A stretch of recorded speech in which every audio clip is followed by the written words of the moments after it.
Supreme court ने 4 महीने के भीतर स्थानीय निकाय चुनाव कराने के आदेश दिए हैं। इसलिए राजनीतिक दलों ने काम करना शुरू कर दिया।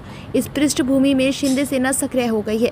शिंदे सेना के शाखा के प्रदेश अध्यक्ष बाला साहेब किस्वे यवतमाल जिले में पहुंच चुके हैं और उन्होंने जायजा लेना शुरू कर दिया और विमुक्त वर्गों के मुद्दों को समझाया गया और उनकी समस्याओं को समझा गया। इसके अलावा उन्होंने पदाधिकारियों से बातचीत भी की।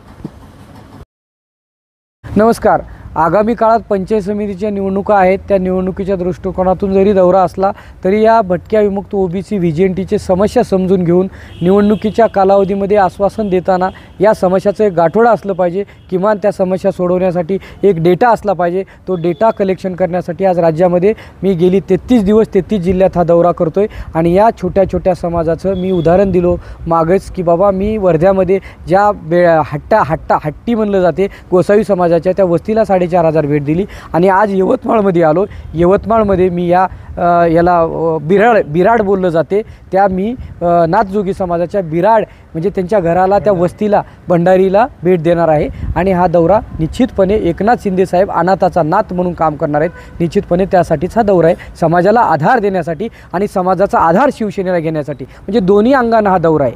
म्हणजे समाजाचा आधार शिवसेना आणि शिवसेनेचा आधार या समाज या दोन्ही गोष्टीसाठी हा दौरा आहे। काय नाव तुमचं? मी बाळासाहेब किस्वे शिवसेना ओबीसी व्हीजेएनटीचा राज्याचा अध्यक्ष। कालच मी शिंदे साहेबांची भेट 29 मेला होत आहे। साहेब येत आहेत।